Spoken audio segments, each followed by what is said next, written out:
Assalamualaikum warahmatullahi wabarakatuh. Nama saya Miku Cahyo dengan NIM 220320051 ingin menjelaskan tentang pengantar advokasi dalam agribisnis.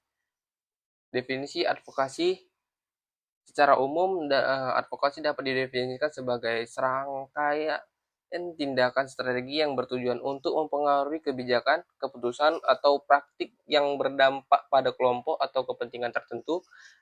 Dalam konteks agribisnis, advokasi berfokus pada upaya untuk menciptakan lingkungan yang lebih kondusif bagi pelaku sektor ini, mulai dari petani, pengusaha pertanian, hingga konsumen produk pertanian.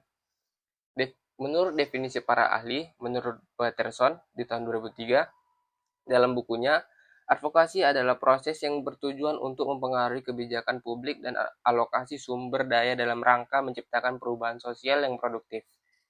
Dalam World Bank di tahun 2005, mendefinisikan advokasi sebagai tindakan yang bertujuan untuk mempengaruhi kebijakan dan praktik di tingkat lokal, nasional, dan internasional.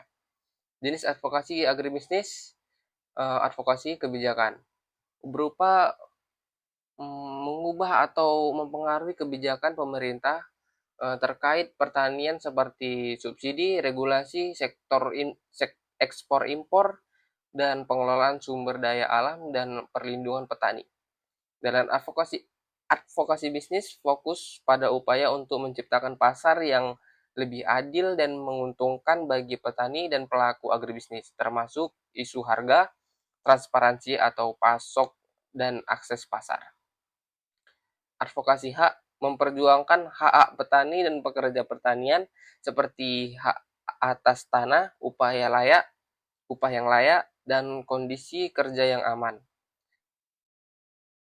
Advokasi keberlanjutan mendorong praktik pertanian yang ramah lingkungan dan berkelanjutan, termasuk isu penggunaan pestisida, konservasi tanah dan air, serta adaptasi terhadap perubahan iklim.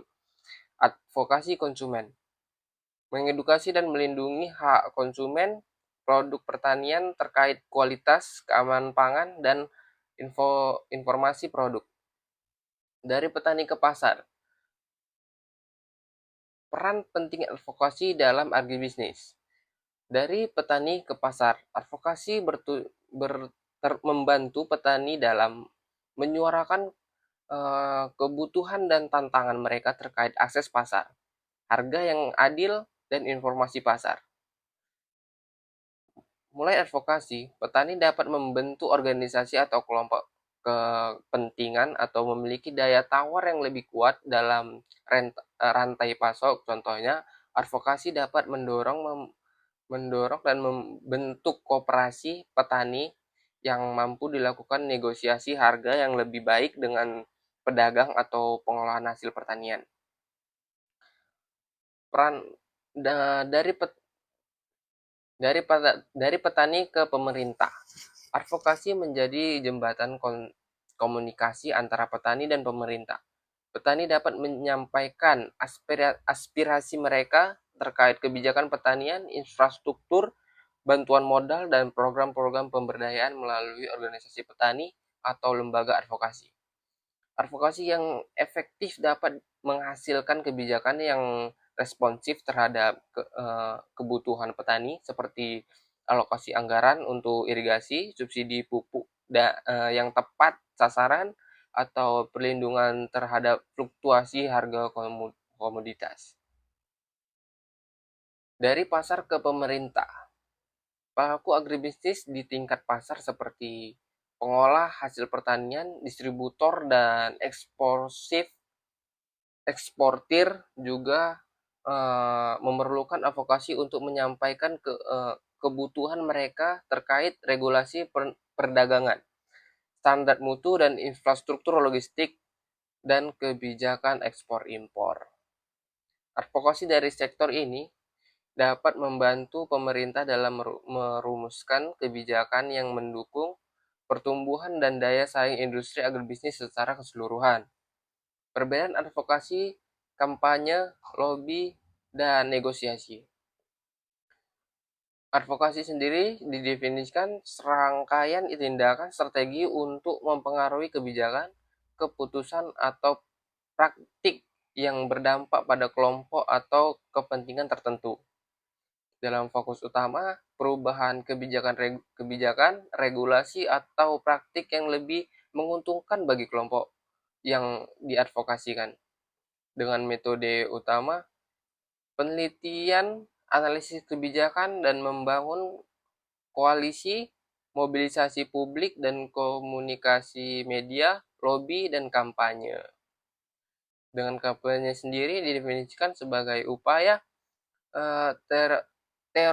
terorganisasi untuk menciptakan tujuan tertentu, seringkali bersifat publik dan melibatkan berbagai kegiatan komunikasi dan mobilisasi. Dengan fokus utama meningkatkan keadilan publik, membangun dukungan, dan menekan pihak yang berwenang untuk mengambil tindakan tertentu. Dengan metode utama, orasi, orasi publik, demonstrasi, petisi, penggunaan media sosial, iklan, dan penggalangan dana. Dan sistem lobby didefinisikan sebagai upaya untuk mempengaruhi pembuatan kebijakan atau keputusan melalui komunikasi langsung dan persuasif dengan individu atau kelompok yang dimiliki kekuasaan. Dengan fokus utama mendapatkan dukungan atau mempengaruhi keputusan dari pihak-pihak yang memiliki otoritas. Dengan metode pertemuan tatap muka, presentasi, penyediaan informasi, membangun hubungan personal, memberikan dukungan politik atau finansial dalam batas etika dan hukum.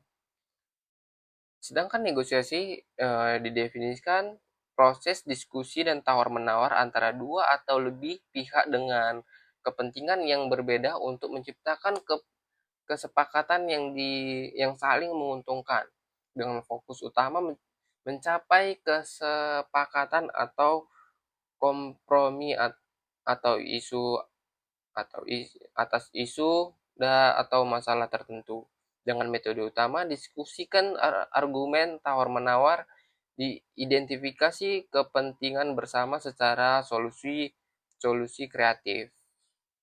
Dan selanjutnya, isu-isu strategis agribisnis yang perlu diadvokasikan, yaitu isu pangan lokal versus impor. Isu ini adalah jantungnya dari ketahanan pangan dan kedaulatan pangan suatu negara.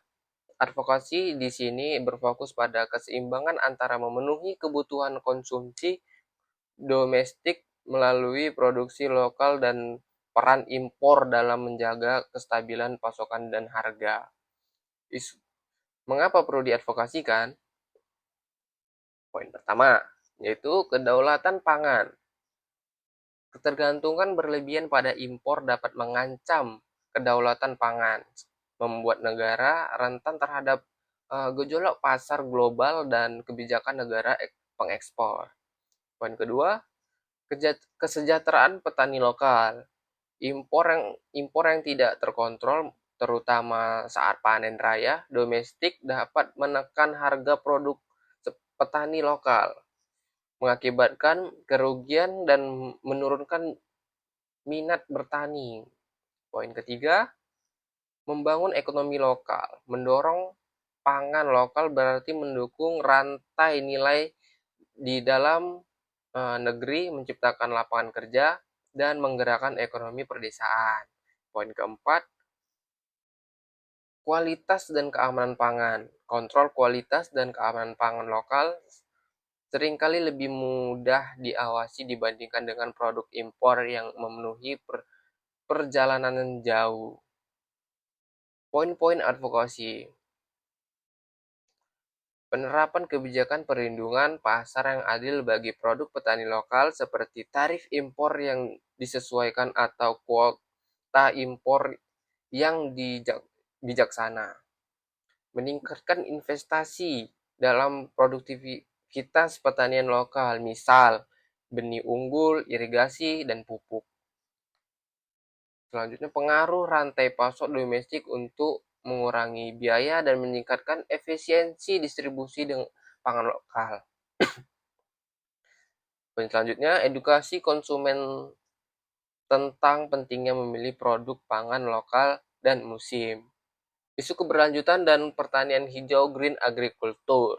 Pertanian berkelanjutan adalah model pertanian yang mengintegrasikan aspek ekonomi, sosial, dan lingkungan untuk memenuhi kebutuhan pangan saat ini tanpa mengorbankan kemampuan generasi mendatang untuk memenuhi kebutuhannya. Green agriculture adalah bagian integral dari ini, berfokus pada praktik ramah lingkungan. Mengapa perlu diadvokasikan?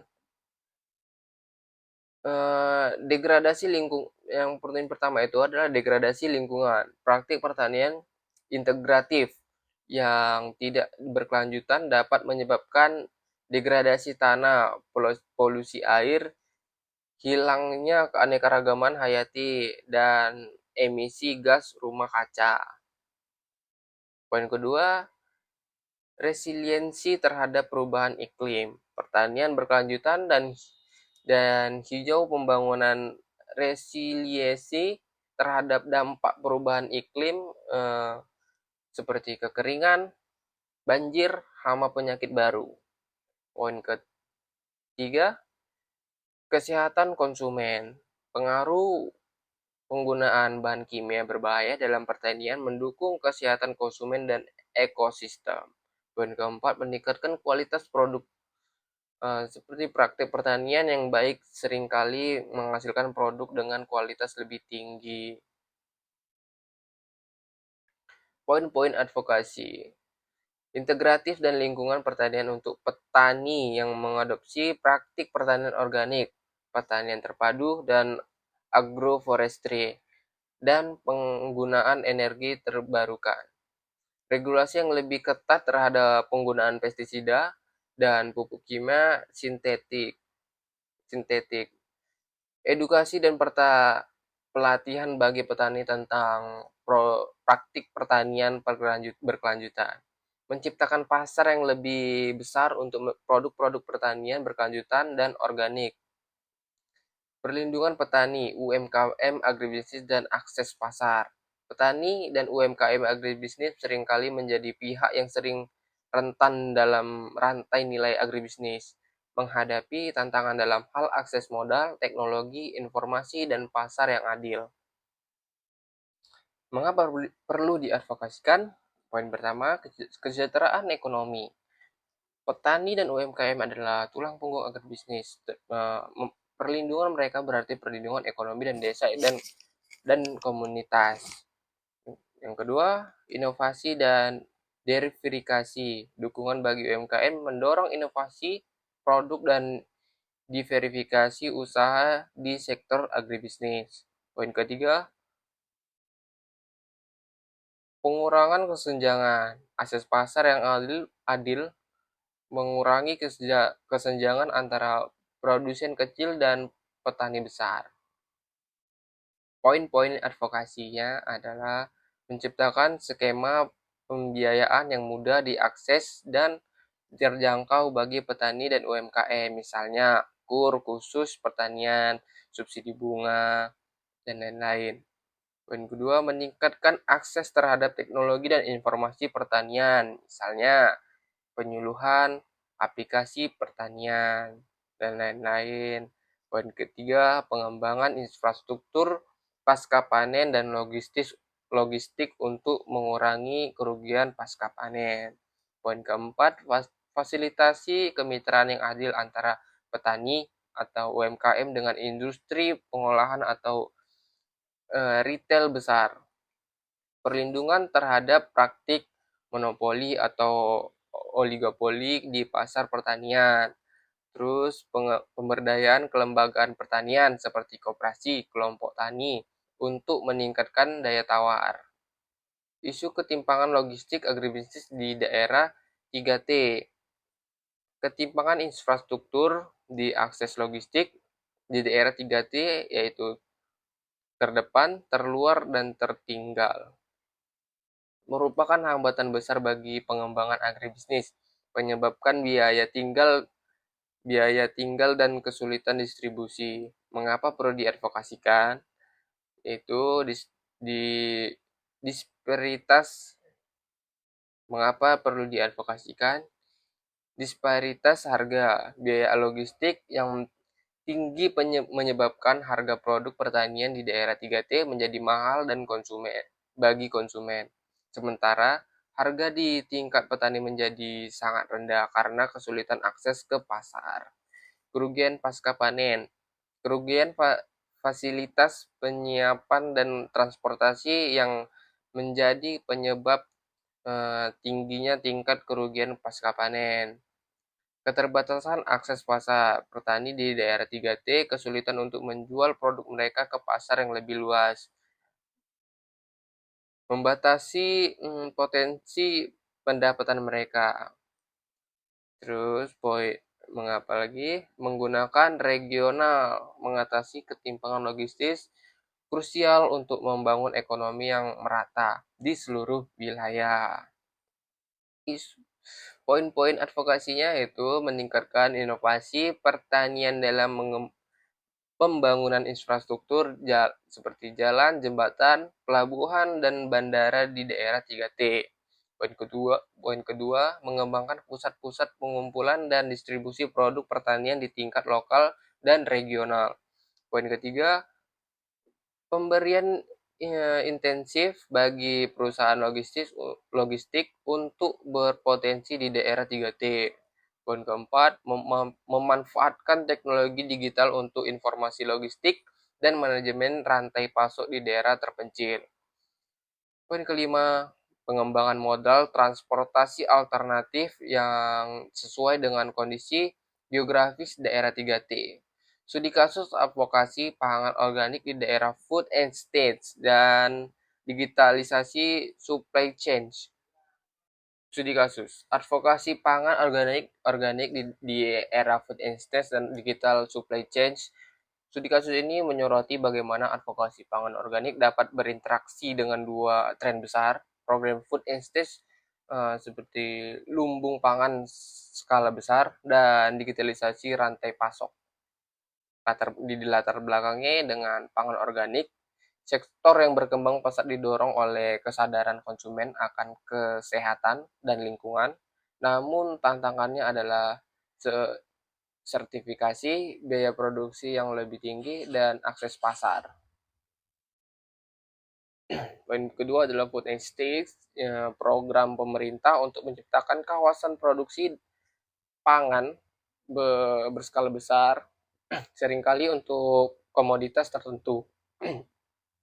Tujuan utama adalah ketahanan pangan nasional, tetapi ada kekhawatiran tentang dampak lingkungan dan sosial.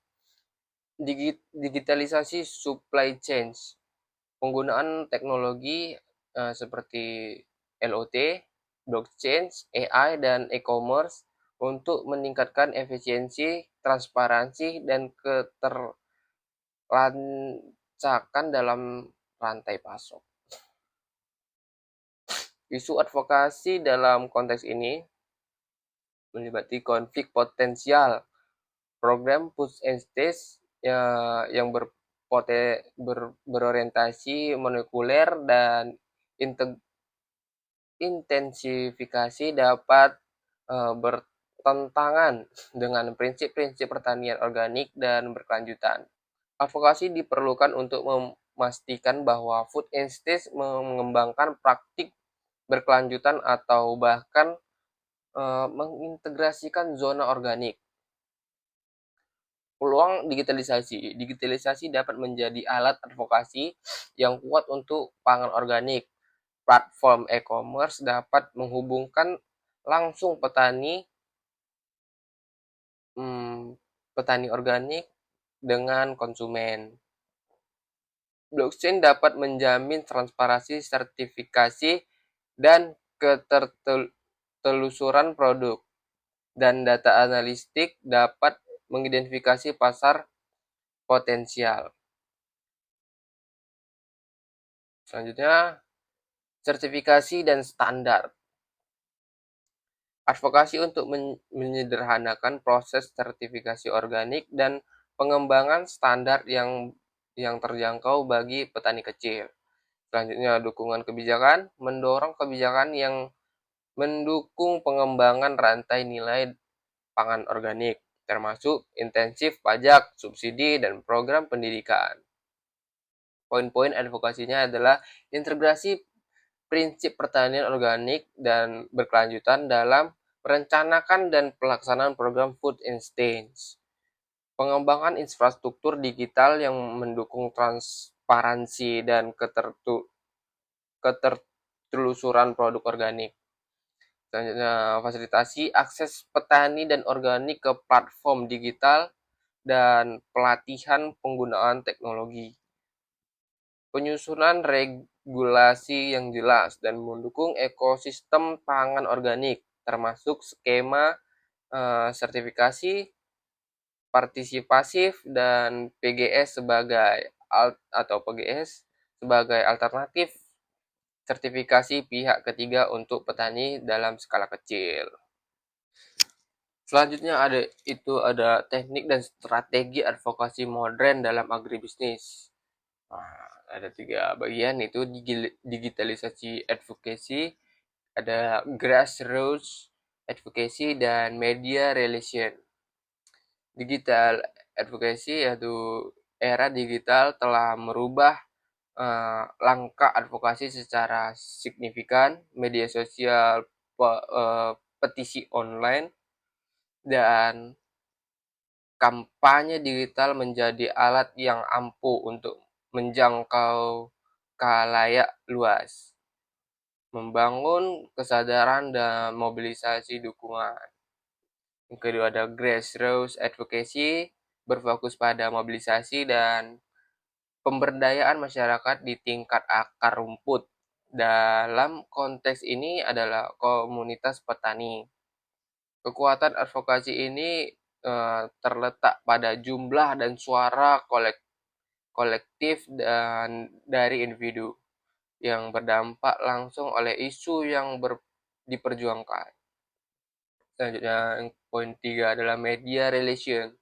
Membangun hubungan baik dengan media seperti cetak, elektronik, dan daring adalah kunci untuk memperluas jangkauan pasar advokasi dan membentuk opini publik.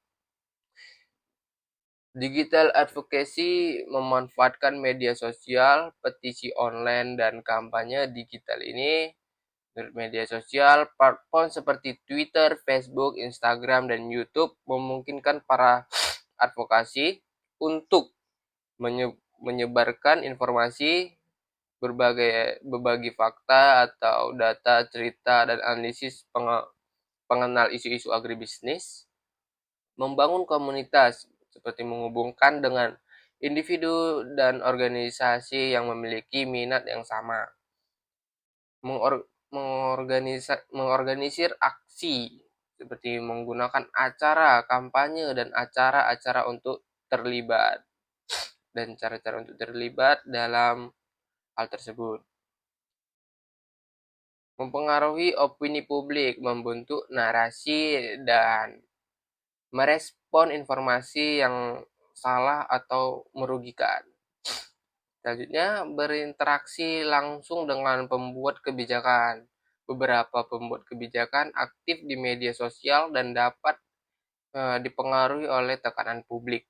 Petisi online, platform seperti Change.org atau eFace memungkinkan pengumpulan tanda tangan secara daring untuk mendukung suatu tuntutan atau perubahan kebijakan. Petisi online dapat dengan cepat mengumpulkan dukungan dalam jumlah besar dan memberikan tekanan kepada target advokasi. Kampanye digital melibatkan penggunaan berbagai seluruh digital secara koordinasi untuk menyertakan tujuan advokasi dan bisa meliputi website dan blog sebagai blockchain sebagai pusat informasi kampanye, email marketing untuk membangun hubungan dengan pendukung dan memberikan pembaruan, iklan online untuk menjangkau audiens yang lebih luas, video dan infografis untuk menyampaikan informasi secara menarik dan mudah dipahami. Selanjutnya menggunakan hashtag untuk memperluas jangkauan pasar dan membangun percakapan di media sosial. Grassroots advocacy, pemberdayaan komunitas petani, pembangunan organisasi petani yang kuat, mendukung pembentukan atau penguatan kelompok tani, koperasi, dan federasi petani agar mereka memiliki wadah untuk menyalurkan kepentingan bersama. Yang kedua, pendidikan dan pelatihan. Ini sangat penting, meningkatkan pemahaman petani tentang hak-hak mereka. Kebijakan pertanian secara berpartisipasi dalam proses pengambilan keputusan. Selanjutnya, mobilisasi aksi lokal. Mengorganisasi pertemuan seperti diskusi, demonstrasi, atau aksi kolektif di tingkat komunitas untuk menarik perhatian pada isu-isu spesifik.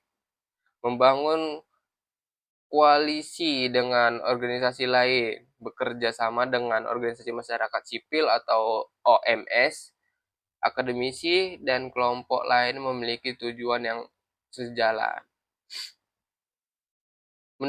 Mendokumentasi pengalaman petani, mengumpulkan cerita dan data dari lapangan untuk memperkuat argumen advokasi. Media relasi dalam advokasi agribisnis, membangun pesan yang jelas dan menarik. Pesan advokasi harus ringkas, mudah dipahami, dan relevan bagi audiens media. Membangun daftar kontrak media, mengidentifikasi jurnalis dan outlet media yang meliputi isu-isu agribisnis. Menulis saran dan siaran pers yang efektif. Menyediakan informasi yang relevan, akurat, dan menarik bagi jurnalis. Mengadakan konversi pers untuk mengumumkan isu penting dan respon perkembangan terkini. Menawarkan wawancara opini. Menyediakan juru bicara yang kompeten untuk membicarakan kepada media.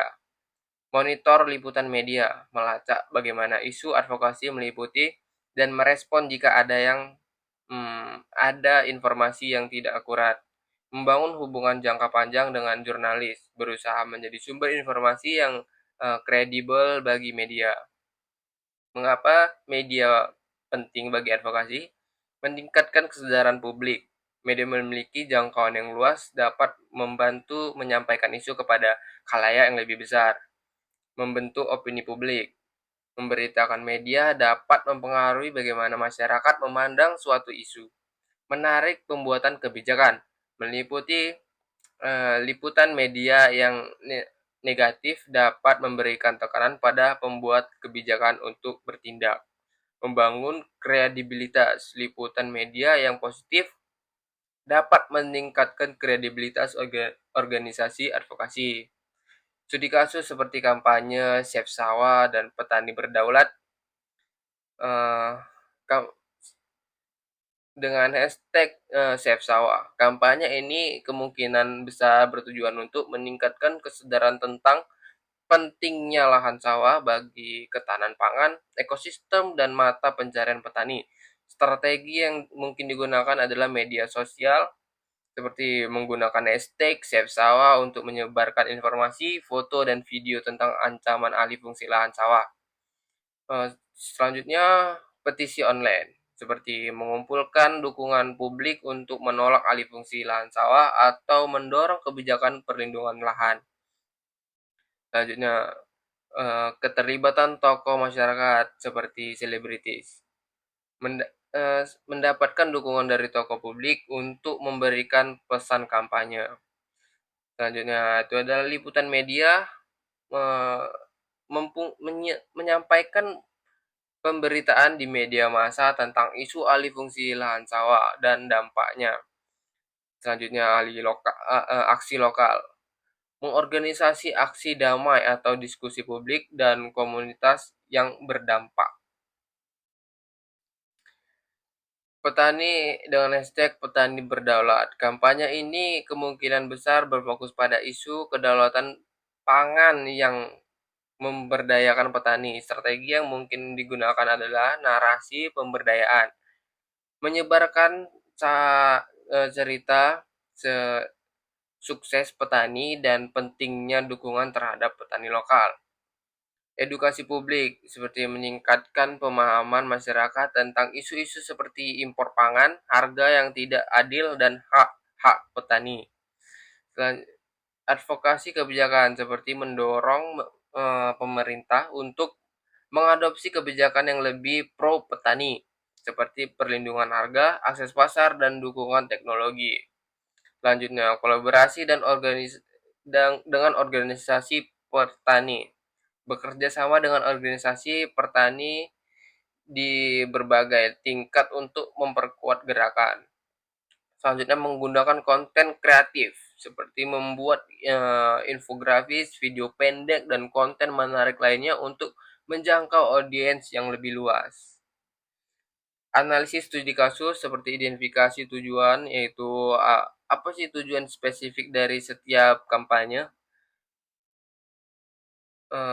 Analisis target audience itu adalah siapa yang ingin dijangkau oleh kampanye ini. Masyarakat seperti contoh masyarakat umum, pembuat kebijakan, atau petani juga. Penggunaan teknik digitalnya itulah bagaimana media sosial dan platform online dimanfaatkan. Keterlibatan komunikasi, seperti pertanyaannya itu adalah apakah ada upaya untuk memobilisasi petani dan masyarakat sipil? Bagaimana kampanye ini berinteraksi dengan media massa, dan apa dampak yang berhasil dicapai oleh kampanye-kampanye ini, misal seperti perubahan kebijakan atau peningkatan kesadaran publik. Materi selanjutnya pemerintahan, stakeholder, dan analisis advokasi dalam agribisnis. Mengidentifikasi stakeholder dan strategi dalam agribisnis adalah stakeholder adalah individu atau kelompok atau organisasi yang memiliki kepentingan yang dapat dipengaruhi oleh kegiatan, keputusan, atau kebijakan dalam sektor agribisnis. Identifikasi stakeholder strategis meliputi pengenalan pihak-pihak yang memiliki pengaruh signifikan atau kepentingan langsung terhadap isu yang ingin diadvokasikan. Dalam sektor pemerintah, Kementerian Pertanian bertanggung jawab atas kebijakan dan regulasi terkait produksi pertanian, ketahanan pangan, dan kesejahteraan petani. Kementerian Perdagangan terlibat dalam kebijakan perdagangan untuk pertanian, ekspor, impor, dan stabilitas harga. Kementerian Keuangan mengelola anggaran atau kebijakan fiskal yang mempengaruhi sektor agribisnis, misalnya subsidi dan pajak. Kementerian Lingkungan Hidup dan Kehutanan terkait dengan isu keberlanjutan menggunakan lahan dan dampak lingkungan dari praktik pertanian. Selanjutnya Kementerian Koperasi dan UKM mendukung pengembangan UMKM di sektor agribisnis. Dan selanjutnya Badan Perencanaan Pembangunan Nasional atau Bappenas merumuskan rencana pembangunan jangka panjang yang menengah dan menengah yang mencakup sektor agribisnis. Pemerintah daerah atau provinsi, kabupaten, atau kota memiliki kewenangan dalam implementasi kebijakan pertanian di tingkat lokal dan pengelolaan sumber daya daerah. Asosiasi dan organisasi petani atau pengusaha agribisnis. Dalam sektor ini, asosiasi komoditas, misalnya asosiasi petani di padi di Indonesia, gabungan pengaruh kelapa sawit Indonesia, mewakili kepentingan produsen komoditas tertentu. Organisasi petani, misalnya kontak tani, nelayan andalan, dan KTNA, menyuarakan aspirasi petani secara umum. Koperasi pertanian, wadah bagi petani untuk berkolaborasi dalam produksi, pemasaran, dan pengadaan. Asosiasi Industri Pengolahan Hasil Pertanian, mewakili kepentingan perubahan dan pengolahan produk pertanian. Dalam sektor media, media cetak seperti koran atau majalah memiliki peran dalam membentuk opini publik dan menyampaikan informasi kepada masyarakat luas. Media elektronik seperti televisi dan radio memiliki jangkauan yang luas, dapat mempengaruhi presisi publik secara signifikan. Media daring seperti portal berita, media sosial memiliki kecepatan penyebaran informasi yang sangat tinggi dan dapat menjangkau audiens yang spesifik. Dalam sektor akademisi dan lembaga penelitian seperti universitas melakukan penelitian dan memberikan analisis ilmiah terkait isu-isu agribisnis. Lembaga penelitian pemerintah dan non-pemerintah menghasilkan data-data rekomendasi kebijakan berdasarkan riset. Tenaga ahli dan konsultan memberikan keahlian khusus dalam berbagai aspek agribisnis. Dalam sektor organisasi non-pemerintah atau NGO, seperti NGO lingkungan, berfokus pada isu keberlanjutan konservasi sumber daya alam dan dampak lingkungan pertanian. Dan NGO kesejahteraan petani berupa meningkatkan kesejahteraan petani, hak-hak mereka, dan akses terhadap sumber daya. NGO konsumen memperjuangkan hak-hak konsumen terkait kualitas dan keamanan produk pertanian. Selanjutnya dalam sektor perusahaan besar seperti swasta dan BUMN, perusahaan input pertanian seperti pupuk, pestisida, dan benih memiliki pengaruh dalam penyediaan sarana produksi. Selanjutnya, perusahaan pengolahan hasil pertanian skala besar memiliki peran dalam menyerapan produk pertanian dan pembentukan pasar. Perusahaan retail dan distribusi mempengaruhi akses pasar dan harga produk petani di tingkat konsumen. BUMN pangan memiliki peran strategis dalam stabilitas harga dan pengelolaan stok pangan nasional. Strategi pembangunan koalisi advokasi. Koalisi advokasi adalah analisis strategi antara berbagai stakeholder yang memiliki kepentingan bersama dalam isu tertentu. Membangun koalisi yang efektif dapat memperkuat daya tawar dan memperluas jangkauan upaya advokasi. Identifikasi tujuan bersama. Menentukan isu dalam tujuan spesifik yang menjadi fokus koalisi dan memanfaatkan bahwa semua anggota memiliki pemahaman dan komitmen yang sama. Pemetaan potensi anggaran koalisi. Mengidentifikasi organisasi atau individu yang memiliki kepentingan yang sejalan. Sumber daya yang relevan, misalnya keahlian, jaringan dan dana. Dan pengaruh yang dapat memperkuat koalisi tersebut.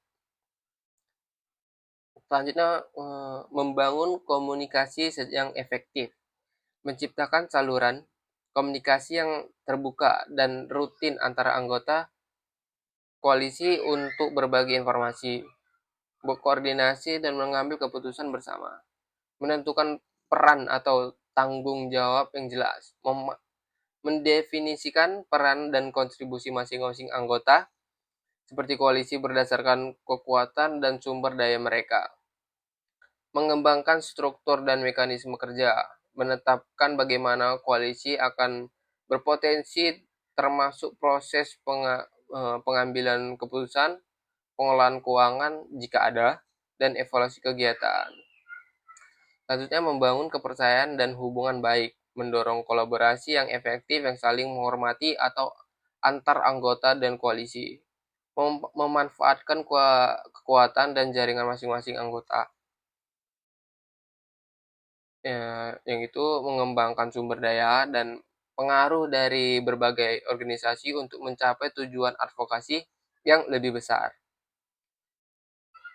Fleksibilitas dan adaptasi. Bersedia untuk menyesuaikan strategi dan teknik koalisi sesuai dengan perkembangan situasi dan tantangan yang dihadapi. Membangun kesadaran dan dukungan publik bersama.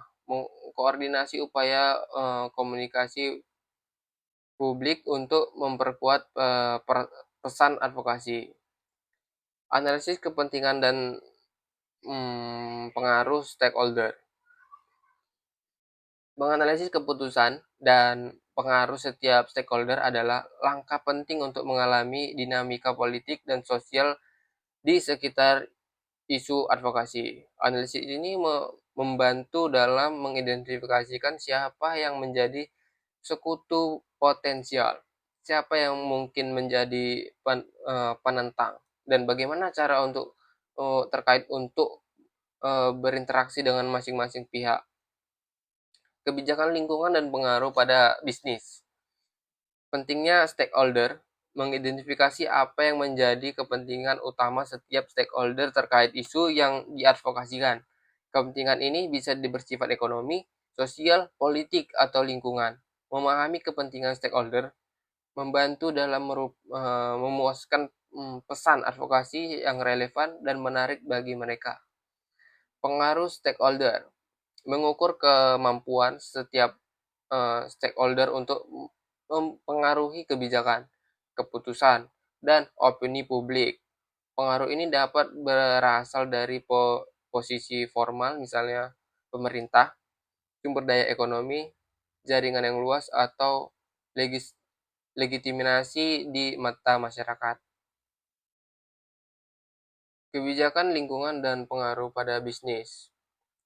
Matriks pemerintah stakeholder. Salah satu alat yang umum digunakan adalah matriks pemerintah stakeholder, yang biasanya membagi stakeholder berdasarkan dua dimensi, seperti kepentingan, interest, dan stake. Seberapa besar kepentingan stakeholder terhadap isu tersebut, tinggi atau rendah. Pengaruh influencer dan power. Seberapa besar kekuatan atau kemampuan stakeholder untuk mempengaruhi hasil, tinggi atau rendahnya. Berdasarkan matriks ini, stakeholder dapat dikategorikan menjadi high power, interest atau pemain kunci. Stakeholder ini perlu dikelola dengan hati-hati dan dilibatkan secara aktif dalam proses advokasi. Upayanya untuk membangun hubungan yang kuat dan saling menguntungkan. High power atau low intense pengambilan keputusan potensial. Stakeholder ini memiliki kekuatan untuk mempengaruhi, namun mungkin tidak terlalu tertarik pada isu tersebut. Upayanya untuk membuat mereka tertarik atau menunjukkan relevansi isu dengan kepentingan mereka yang lebih luas. Kebijakan lingkungan dan pengaruh pada bisnis ini, berdasarkan matriks ini, stakeholder dapat dikategorikan menjadi low power atau high interest, pendukung potensial. Stakeholder ini sangat tertarik dengan isu tersebut, namun memiliki pengaruh yang terbatas secara langsung. Melibatkan mereka dalam aksi-aksi advokasi, berikan informasi, dan berdayakan mereka untuk menyuarakan dukungan. Low powernya atau low interest atau pengamatnya itu adalah stakeholder ini memiliki kepentingan dan pengaruh yang rendah. Monitor mereka dan memberikan informasi jika diperlukan, namun tidak perlu menjadi fokus utama bagi advokasi. Analisis kepentingan dan pengaruh stakeholder. Analisis SWOT. Analisis SWOT stakeholder. Menganalisis kekuatan seperti strength, kelemahan seperti weakness, peluang seperti opportunities, dan ancaman seperti threat. Dari perspektif setiap stakeholder dapat memberikan wawasan yang lebih mendalam tentang bagaimana mereka mungkin bereaksi terhadap upaya advokasi. Selanjutnya adalah advokasi berbasis data dan digital tools dalam agribisnis. Pentingnya data dalam advokasi agribisnis. Data adalah tulang punggung advokasi berbasis bukti dalam agribisnis. Data memberikan legitimasi pada klaim dan membantu mengidentifikasi akar masalah serta potensi solusi. Statistik harga, harga produsen atau petani. Data fluktuasi harga di tingkat petani dapat menunjukkan ketidakstabilan pendapatan, masalah rantai pasok, atau tekanan dari produk impor. Ini menjadi bukti kuat untuk advokasi kebijakan stabilitas harga atau subsidi. Harga konsumen. Perbandingan harga di tingkat konsumen dengan harga petani dapat mengungkap inefisiensi rantai pasok atau praktik kartel. Perbandingan harga regional atau global. Data ini dapat digunakan untuk menunjukkan disparitas harga antara daerah, ketidakmampuan produk lokal bersaing dengan produk impor. Data produksi. Volume produksi menunjukkan kapasitas produksi suatu komoditas. Penurunan produksi dapat mengidentifikasi masalah lahan, iklim, atau insentif bagi petani. Produktivitas lahan. Data ini esensial untuk advokasi peningkatan teknologi, irigasi, atau penggunaan benih unggul. Varietas unggul. Data adopsi varietas unggul atau sebaran benih bersertifikat. Data supply atau demand, kesenjangan pasokan, seperti data yang menunjukkan kekurangan pasokan domestik dapat membenarkan impor jika memang diperlukan. Atau sebaliknya, menyoroti urgensi peningkatan produksi lokal. Surplus produksi. Data surplus dapat menjadi dasar advokasi untuk mengembangkan pasar baru, pengolahan pasca panen, atau kebijakan penyangga harga. Pola konsumsi. Data ini penting untuk mendeskripsikan permintaan dan menganggarkan pengarahan produksi. Data pendukung lainnya seperti sosial ekonomi pertanian, data pendapatan, tingkat pendidikan, akses ke fasilitas, dan kondisi kehidupan petani. Dapat lingkungan seperti data tentang degradasi lahan, penggunaan air, emisi gas rumah kaca dari aktivitas pertanian. Dan akses pasar, data tentang infrastruktur jalan, transportasi, dan fasilitas pasar di daerah petani. Tools digital untuk advokasi. Berbagai alat digital modern memungkinkan advokat untuk menganalisis data, membuat konten yang menarik, dan menyebarkan pesan secara efisien. Google Trend atau Twitter yang dikenal sebagai X sekarang, analytics untuk isu viral agribisnis seperti Google Trend memungkinkan identifikasi tren pencarian terkait isu agribisnis. Ini bisa membantu memahami minat publik terhadap topik tertentu, misalnya harga cabai naik, pertanian organik, atau food instance kritik, dan menentukan waktu yang tepat untuk meluncurkan kampanye. Twitter atau X Analysis memberikan wawasan tentang kinerja tweet, jumlah impresi atau engagement, dan retweet. Popularitas hashtag dan demografi audiens ini membantu dalam melacak efektivitas kampanye di media sosial dan mengidentifikasi influencer yang relevan. Dan Canva dan CapCut untuk konten kampanye. Kampanye adalah Canva adalah platform desain grafis online yang mudah digunakan untuk membuat infografis, poster, atau pamflet, banner media sosial, dan presentasi yang menarik secara visual tanpa perlu keahlian desain atau profesional. Sangat efektif untuk memvisualisasikan data petani yang kompleks menjadi format yang mudah dicerna.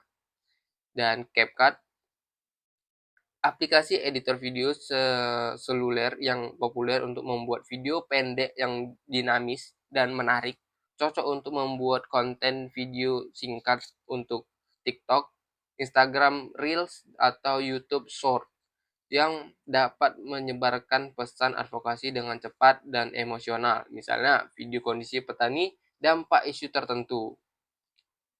Petisi online seperti Change, ORG, atau Advice, dan lain-lain. Platform ini memfasilitasi pengumpulan tanda tangan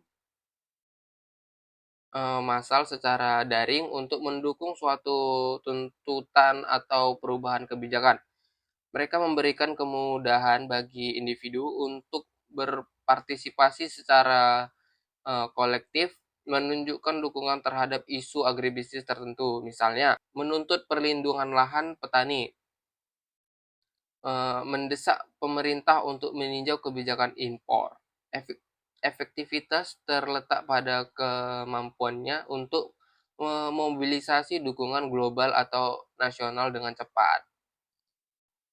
Dan selanjutnya itu adalah komunikasi dan penyampaian pesan advokasi yang efektif dalam agribisnis.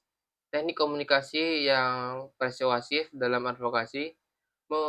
Komunikasi persuasif adalah seni dan ilmu mempengaruhi sikap, keyakinan, atau tindakan orang lain melalui argumen rasional dan daya tarik emosional dalam advokasi agribisnis. Teknik ini krusial untuk meyakinkan pembuatan kebijakan media, publik, dan bahkan stakeholder lain. Prinsip-prinsip persuasi, reciprocity atau timbal balik. Orang cenderung membalas budi dalam advokasi. Ini bisa berarti memberikan informasi berharga atau bantuan teknis kepada pembuat kebijakan, dengan harapan mereka akan lebih terbuka terhadap usulan Anda. Komitmen dan konsistensi. Komitmen dan konsistensi, orang yang ingin konsisten dengan apa yang telah mereka katakan atau lakukan sebelumnya. Dorong stakeholder untuk membuat komitmen kecil di awal, untuk kemudian dapat dikembangkan menjadi komitmen yang lebih besar. Misalnya, minta pembuatan kebijakan untuk secara terbuka mengakui pentingnya petani. Lalu gunakan pernyataan tersebut sebagai dasar untuk advokasi kebijakan pro petani. Social proof atau bukti sosial. Orang akan mengikuti tindakan orang lain, terutama jika mereka tidak yakin. Tunjukkan bahwa banyak petani atau organisasi lain yang mendukung isu Anda. Sorot ke keberhasilan praktik pertanian tertentu untuk dampak positif suatu kebijakan di tempat lain.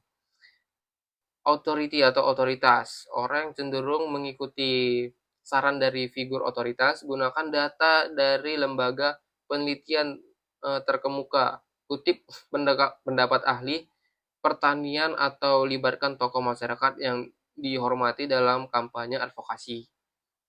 Liking atau suka. Orang lebih mudah dibujuk oleh orang yang mereka suka. Bangun hubungan baik dengan target advokasi, tampilkan kredibilitas, dan berkomunikasi dengan cara yang ramah dan dapat dipercaya. Kelangkaan. Orang menilai lebih tinggi sesuatu yang langka atau terbatas. Tekanan urgensi isu agribisnis, misalnya, jika tidak ada tindakan sekarang, lahan produktif akan hilang selamanya, atau generasi petani muda akan meninggalkan sektor ini. Penyusunan pesan yang efektif seperti relevan, pasar harus relevan dengan kepentingan yang dan nilai-nilai audiens target bagi pembuat kebijakan, fokus pada dampak ekonomi atau stabilitas sosial bagi konsumen. Fokus pada keamanan pangan atau keberlanjutan lingkungan. Jelas dan ringkas, hindari jargon teknis, sampaikan pesan utama dengan kalimat yang mudah disampaikan dan diingat. Berbasis solusi, jangan hanya menyajikan masalah, tetapi juga tawarkan solusi konkret atau realis. Misalnya, bukan hanya harga pupuk mahal, tapi pemerintah perlu mengimplementasikan skema subsidi pupuk yang lebih tepat sasaran dan transparan. Menarik emosi dan logika. Pesan yang kuat menggabungkan daya tarik emosional, misalnya cerita tentang perjuangan petani dengan argumen rasional yang didukung cerita. Konsisten, pastikan pesan yang disampaikan konsisten di semua saluran komunikasi atau dan oleh semua juru bicara. Pemilihan saluran komunikasi. Audiens target memilih saluran yang paling sering digunakan oleh audiens target Anda. Misalnya media sosial yang untuk generasi muda, seperti pertemuan tatap muka untuk membuat kebijakan, radio lokal untuk petani di pedesaan. Sifat pesan. Pesan kompleks mungkin membutuhkan laporan atau presentasi, sementara pesan singkat dan pendek cocok untuk media sosial atau siaran pers. Storytelling berbasis data agribisnis. Storytelling adalah alat yang sangat ampuh dalam advokasi karena mampu menghubungkan data dengan pengalaman manusia, menjadikan lebih mudah dipahami, diingat, dan direspon secara emosional. Ketika digabungkan dengan data, storytelling menjadi sangat persuasif. Mengapa storytelling berbasis data efektif? Humanisasi isu. Data saja bisa terasa dingin dan abstrak. Cerita memberikan wajah manusia pada statistik, menunjukkan dampak nyata bagi masalah atau solusi pada individu dan komunitas. Kemungkinan daya ingat otak manusia lebih mudah mengingat narasi daripada sekumpulan fakta atau angka. Membangun empati. Cerita dapat membangkitkan emosi dan empati, mendorong audiens untuk peduli dan bertindak. Menyederhanakan kompleksitas. Cerita dapat membantu menjalankan isu agribisnis yang kompleks, misalnya rantai pasok global, dampak perusahaan iklim, menjadi format yang lebih mudah dicerna. Meyakinkan lebih baik, seperti sebuah cerita yang kuat mendukung oleh data yang akurat. Jauh lebih meyakinkan daripada data semata. Elemen storytelling berbasis data dalam agribisnis yaitu tokoh atau karakter, siapa tokoh utama dalam cerita, petani yang berjuang, UMKM yang inovatif, atau konsumen yang peduli. Konflik atau masalah. Apa tantangan yang dihadapi tokoh tersebut? Misalnya, harga jatuh, harga panen, gagal panen, atau lahan tergusur, kesulitan akses modal. Disinilah data dapat masuk, menunjukkan skala masalah, misalnya penghasilan Pak Budi turun 50% karena harga pajak anjlok. Data BPS menunjukkan harga jagung di tingkat petani memang turun 45% dalam 3 bulan terakhir. Aksi dan perjuangan. Apa yang dilakukan tokoh untuk mengatasi masalah? Apa sih? Misalnya, Pak Budi mencoba beralih ke pertanian organik, atau sekelompok petani berbentuk koperasi. Dan selanjutnya, resolusi atau harapan. Apa solusi yang diadvokasikan atau apa dampak positif yang mungkin terjadi jika, solusi diterapkan. Misalnya dengan adanya kebijakan subsidi, subsidi benih, Pak Budi bisa kembali, bertanam dan produktivitas daerah kami bisa naik 20% berdasarkan simulasi akademis pertanian. Elemen storytelling berbasis data dalam agribisnis dan selanjutnya tuh ada data yang terintegrasi. Data tidak disajikan secara terpisah, melainkan dianyam ke dalam narasi untuk memperkuat klaim dan memberikan bukti. Visualisasi data atau infografis atau grafik dapat menyertai cerita untuk memberikan dukungan visual. Call to action.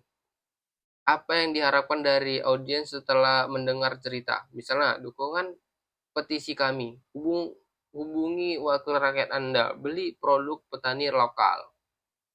Contoh penerapan dalam agribisnis adalah video dokumentasi pendek, seperti mengisahkan perjuangan seorang petani kopi di pedalaman yang kualitas menjual produk karena infrastruktur yang buruk, diselingi dengan data tentang minuman akses jalan di daerah 3T. Infografis interaktif, cerita tentang bagaimana suatu desa beralih ke pertanian berkelanjutan dengan data yang menunjukkan peningkatan pendapatan petani yang pengeluarannya jejak korban.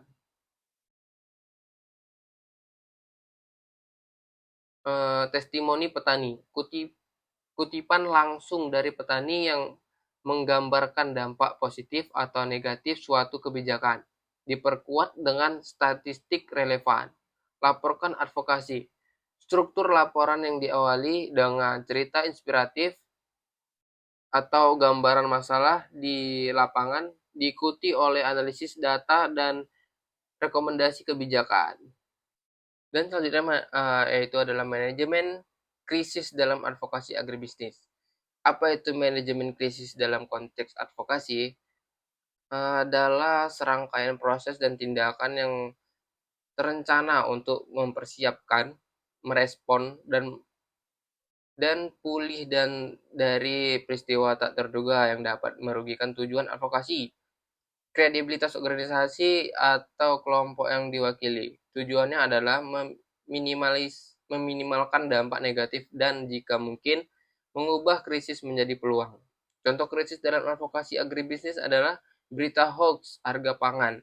Misalnya, tersebarnya informasi palsu tentang kenaikan drastis harga beras yang memicu kepanikan konsumen dan destabilisasi pasar. Bagi kelompok advokasi petani, ini bisa menjadi krisis karena dapat memicu kebijakan kontrol harga yang merugikan petani atau menyudutkan petani sebagai penyebab kenaikan harga. Yang kedua itu kebijakan dampak kebijakan dadakan larangan ekspor impor. Pemerintah secara tiba-tiba mengeluarkan kebijakan larangan ekspor komoditas tertentu, misalnya minyak goreng atau batu bara, atau larangan impor untuk pertanian. Ini bisa menjadi krisis besar bagi asosiasi pengusaha agribisnis atau eksportir karena langsung mengancam keberlangsungan usaha di rantai pasok. Contoh krisisnya adalah pencemaran nama baik komoditas. Sebuah produk pertanian tertentu, misalnya kelapa sawit atau produk hortikultura, dituduh memiliki dampak negatif serius terhadap lingkungan atau kesehatan tanpa bukti ilmiah yang kuat, yang disebabkan luas oleh media atau kelompok tertentu. Ini menjadi krisis bagi asosiasi produsen komoditas tersebut.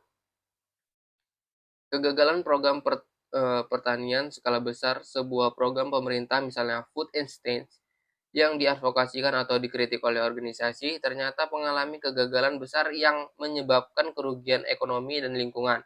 Ini dapat menjadi krisis kepercayaan bagi pihak yang mengadvokasikan atau mengkritik program tersebut, tergantung pada posisi mereka. Serangan personal terhadap tokoh advokat, seperti tokoh kunci dalam advokat pertanian diserang secara personal dengan tuduhan yang tidak benar atau pencemaran nama baik yang dapat melemahkan generasi advokasi secara keseluruhan. Strategi menghadapi penolakan atau ancaman, atau juga misinformasi. Menghadapi penolakan atau ancaman atau misinformasi memerlukan respon yang cepat atau terkoordinasi dan strategis. Pembentukan tim krisis.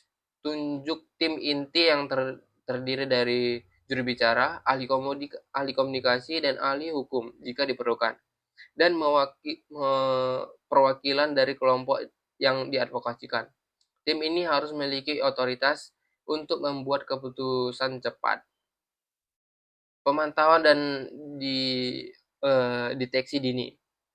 Aktif memantau media massa seperti cetak, elektronik, atau online juga, dan media sosial untuk mendeteksi munculnya isu-isu negatif atau misinformasi atau juga ancaman sedini mungkin. Gunakan alat social listening untuk melacak sebuah merek, hashtag terkait, dan sentimen publik. Penilaian dan analisis. Setelah kritik terdeteksi, segera lakukan analisis mendalam seperti apa itu sumber krisis, berapa luas dampaknya, siapa saja yang terpengaruh, dan apa faktor-faktor yang sebenarnya. Siapa pihak-pihak yang menyebarkan misinformasi atau ancaman ini.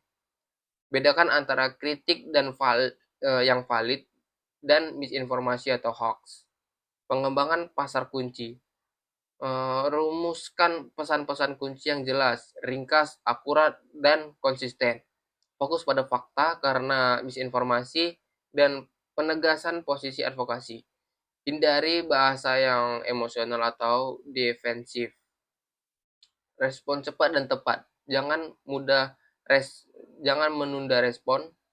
Penundaan dapat memperburuk situasi dan menimbulkan persepsi negatif. Pilih saluran yang tepat tergantung pada sifat krisis, misalnya pernyataan pers, klarifikasi di media sosial, surat terbuka, dialog, dan pihak terkait.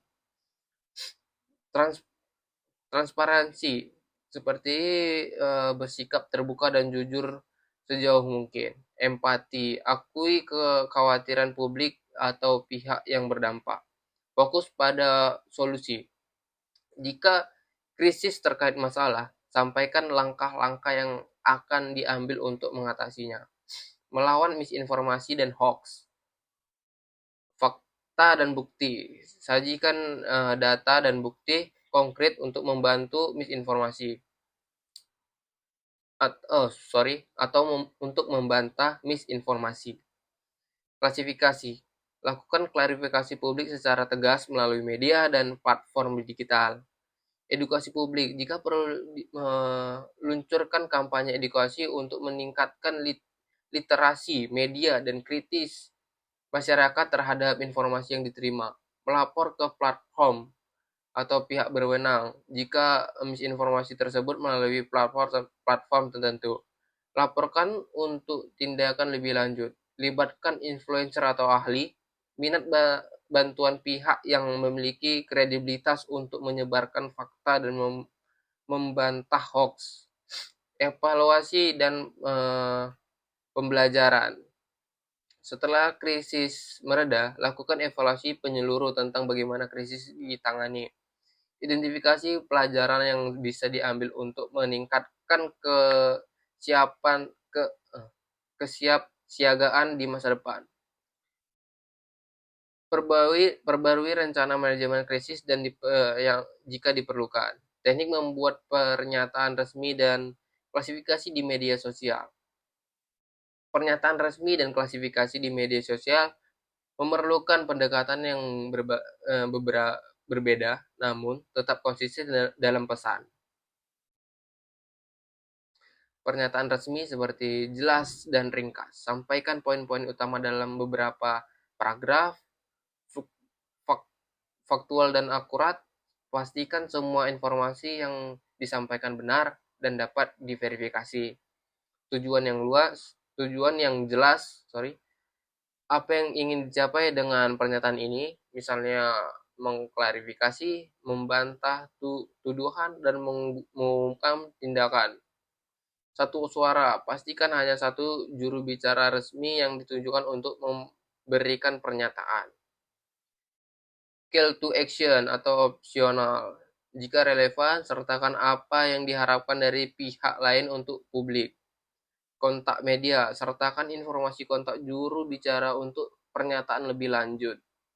Klasifikasi di media sosial, cepat, responsif, waktu sangat krusial di media sosial. Gunakan bahasa yang tepat, gunakan bahasa yang sesuai dengan platform dan audiens Anda. Namun tetap profesional. Ringkas dan to the point, menggunakan media sosial memiliki rentang perhatian yang pendek. Fokus pada fakta. Koreksi misinformasi dengan fakta singkat dan jelas. Gunakan visual atau gunakan visual opsional. Infografis atau grafik singkat dapat membantu memvisualisasikan data dan memperkuat pesan. Gunakan hashtag atau relevan. Hashtag relevan untuk memastikan pesan menjangkau audiens yang tepat.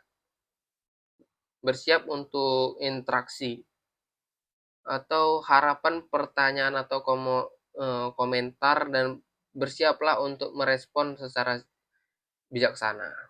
Terima kasih.